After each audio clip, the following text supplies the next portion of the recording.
Good morning all of you. System analysis और design के papers में इससे पहले अपन ने जो है डीएफडी के बारे में मैंने आपको बताया था, डेटा डिक्शनरी के बारे में मैंने आपको बताया था, डिसीजन ट्री के बारे में मैंने आपको बताया था। आज अपन जो है एक और जो है सिस्टम डिजाइन का एक पार्ट है, वो है हिप्पो एंड आईपीओ डायग्राम्स।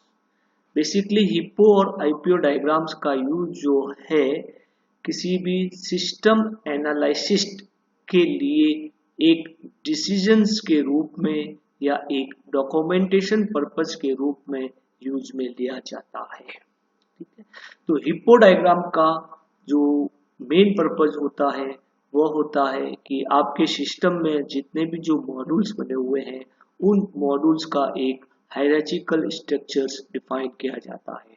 जबकि आईपीओ डायग्राम्स का जो मेन प्रोसेस होता है वो होता है कि आपका जो है इनपुट और उसका प्रोसेसिंग और उसका जो है वो आउटपुट कैसे प्राप्त किया जाता है, उसका जो है एक डायग्रामेटिकली रिप्रेजेंटेशन यहाँ पर होता है। ठीक है, तो हिप्पो डायग्राम्स का जो फुल फॉर्म होता है वो होता है hierarchy plus input process output होता है।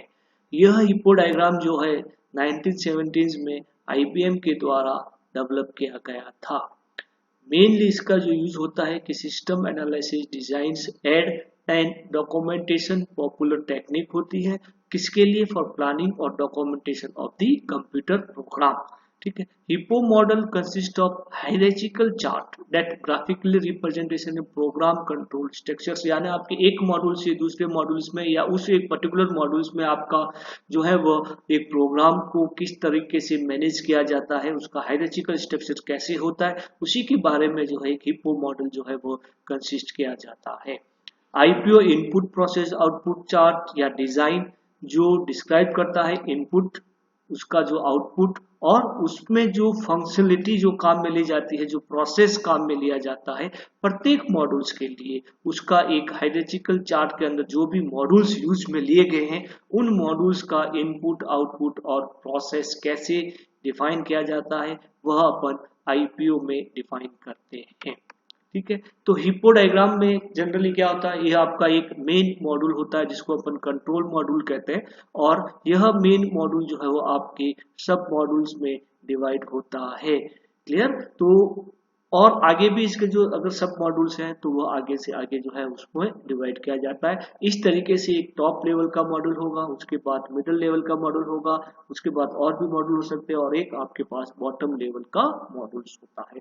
यानी आपका जो सिस्टम्स में जितने भी मॉड्यूल्स होते हैं उन मॉड्यूल्स को जो है एक हायरार्चिकल स्ट्रक्चर्स में डिफाइन किया जाता है, उसका एक चार्ट बनाया जाता है, उसका एक डायग्राम बनाया जाता है। जैसे एक एग्जांपल मैंने यहाँ पर लिया है, जैसे एक ऑनलाइन सेल्स है, तो ऑनलाइन सेल्स एक आपका जो है वो मेन मॉड्यूल्स हो गया।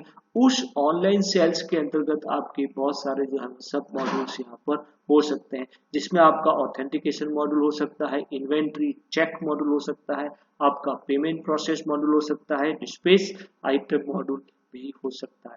फिर जैसे इन्वेंट्री चेक मॉड्यूल्स में भी और उसका एक सब मॉड्यूल हो गया कि इशू आइटम करना है और आइटम मिसिंग है तो उसके बारे में कंसीडर करना।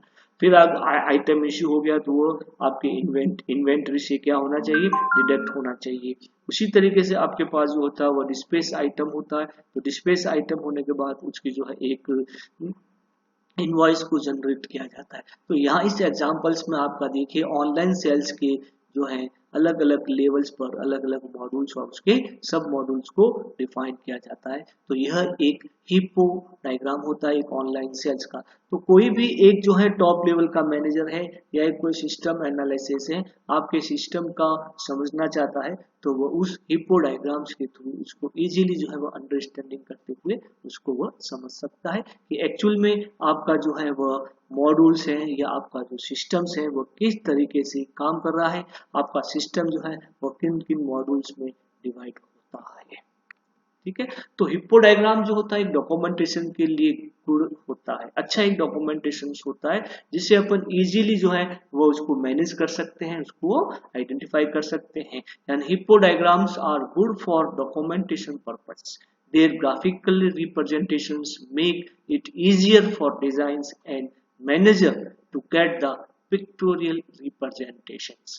क्लियर? तो ये होता है आपके पास एक हिप्पो डायग्राम कैसे वर्क किया जाता है।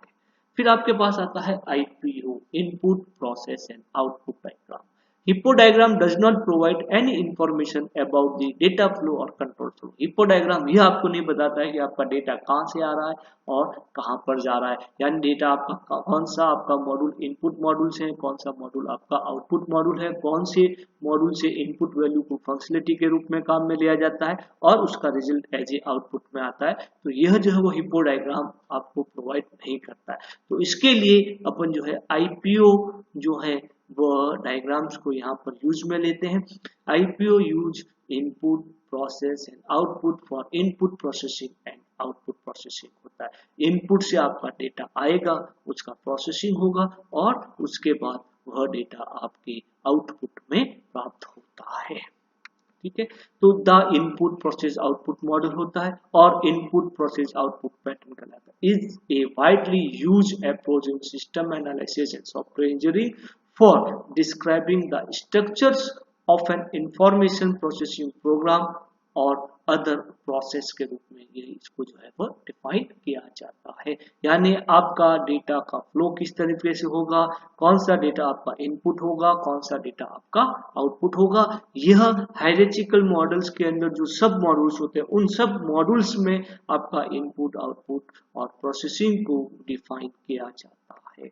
जैसे एक डायग्राम्स मैंने यहाँ पे लिखा है, तो एक मॉड्यूल होगा, एक कोई भी एक मॉड्यूल आपको दे रखा होता है, जैसे इन्वेंट्री का ही यहाँ पर एक मॉड्यूल है, स्टॉक का जो है वो मॉड्यूल होता है। तो स्टॉक इज रिकॉर्ड में होता है तो इनपुट होगा, इनपुट और एडिट भी स्टॉक करेगा, उसके बाद उसका आउटपुट आएगा, न्यू इन्वेंट्री फाइल जनरेट होगी या और जो भी प्रोसेस जो है यहाँ पर डिफरेंट प्रोसेस जो हुआ आपको डिफाइन किए गए, इन प्रोसेस के अकॉर्डिंग वह जो है आपका आउटपुट यहाँ पर देता है। तो इसमें जो है डिफरेंस इनपुट आपको अलग अलग फाइल के रूप में होते हैं, उसके बाद उसका जो है प्रोसेसिंग होता है, अलग अलग इनपुट के अकॉर्डिंग अलग अलग प्रोसेसिंग यहाँ पर डिफाइन किया जाता है और उस अलग अलग प्रोसेसिंग के अकॉर्डिंग आपके पास जो है वो अलग अलग जो है वो क्या आता है, आउटपुट भी डिफाइन होता है। क्लियर? तो एक ये डायग्राम जो होता है वो कैसा होता है, input process of output IPO diagram के रूप में। एक और एग्जांपल जो है मैं यहाँ पे बताता हूँ फॉर IPO के लिए ऑथेंटिकेशन प्रोसेस की यहाँ पर बात की जाए। ऑनलाइन